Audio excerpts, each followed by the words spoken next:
जगदलपुर में PCC chief Deepak Baij ने लगाया बस्तर में 3,50,000 क्विंटल धान खराब होने का आरोप।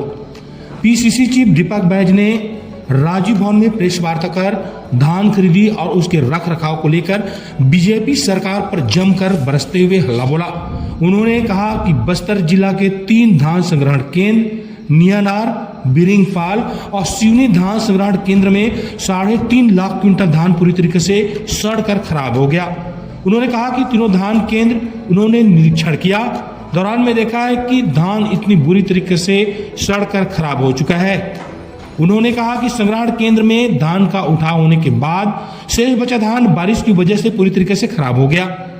आगे कहा, नियानार संग्रहण केंद्र में 1,46,000 क्विंटल, बिरिंगपाल में 75,000 क्विंटल और इससे 2 वर्ष से जमा 25,000 धान और सिवनी में 1 लाख क्विंटल धान, कुल मिलाकर 3,50,000 क्विंटल धान पूरी तरीके से खराब हो चुके हैं। विभाग और शासन प्रशासन की लापरवाही के चलते देश का करोड़ों रुपए का धान बर्बाद हो गया, खाद बन गया। अब इसकी जिम्मेदारी किसकी है? इसका जवाब कौन देगा? इसके रख रखाव के लिए यदि सक्षम नहीं थे तो गरीबों में बांट देते।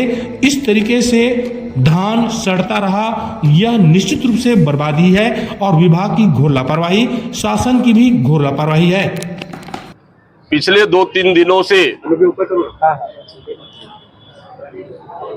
हम लोग बस्तर के 3 धान संग्रहण केंद्रों का हम लोगों ने दौरा किया। नियानार और बिरिंगपाल और सिवनी आज गए थे। तीनों धान संग्रहण केंद्रों में हम लोग जाकर देखे तो धान इतना बुरी तरह से सड़ चुका है, इतनी बुरी तरह से खराब हो चुका है कि बरसात के पानी से भीगने से,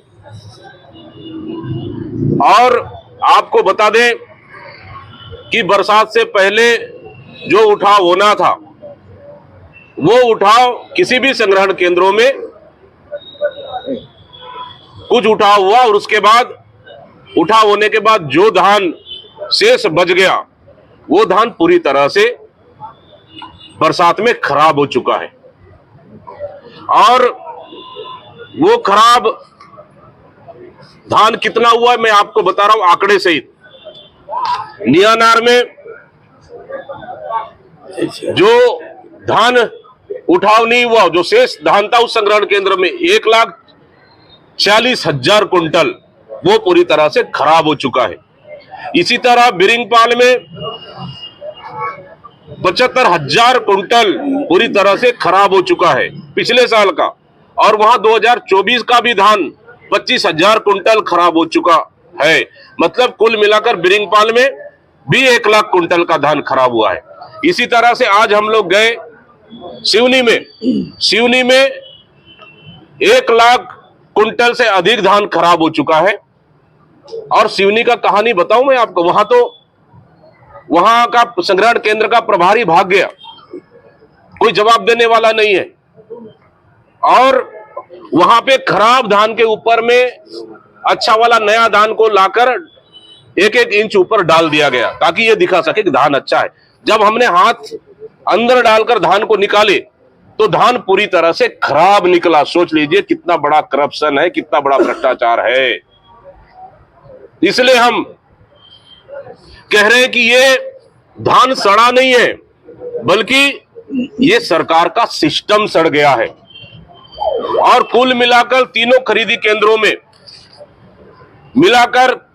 कुल मिलाकर 3,50,000 क्विंटल पूरी तरह से धान खराब हो चुका है, जो शासन और प्रशासन दोनों मिलकर नए बोरी लाकर उन सड़ा हुआ धान को पैक कर उसे भेजा जा रहा है राइस मिलरों को डरा धमका कर। मैं पूछना चाहता हूं इस सरकार के कि उस राइस मिलरों को बेचा जा रहा है, उस धान का क्या होगा जो धान खराब हो चुका है, जहां चावल नहीं बन पाएगा, क्या करेंगे उस धान को? साथ ही अप्रैल मई में जो उठाव होना था, उठाव नहीं हुआ। क्यों नहीं हुआ उठाव? जबकि जिले के राइस मिलर मांग रहे थे कि हमको उठाव करने दीजिए, लेकिन जिला प्रशासन ने उनको उठाव करने क्यों नहीं दिया, या उठाव किया भी तो थोड़े बहुत उठाव किया। और रायपुर, दुर्ग, महासमुंद, धमतरी जिले के राइस मिलरों को क्यों दिया गया? क्योंकि स्थानीय मिलर शासन और प्रशासन को कमीशन नहीं दे रहे थे।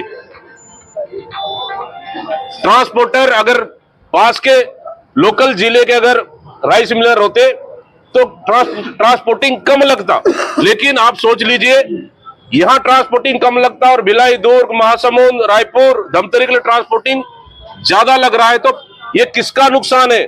सीधा सीधा ट्रांसपोर्टिंग के नाम से बड़ा खेल हुआ है और सीधा सीधा ट्रांसपोर्टिंग के नाम से जनता की गाड़ी कमाई को इस सरकार लूटने का काम की है।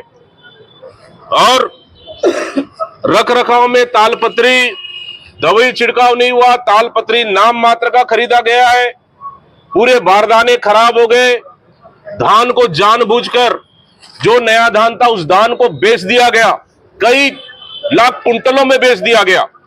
और उसके बाद जो धान बचा हुआ है उसको बरसात में ओपन रखा गया। हम लोग लोकल ग्रामीणों से चर्चा किए, धान को ओपन रखा गया ताकि वो धान भीगे और खराब हो जाए, ताकि जो धान बेचा गया है बिचौलियों को उससे भ्रष्टाचार छुपाया जा सके।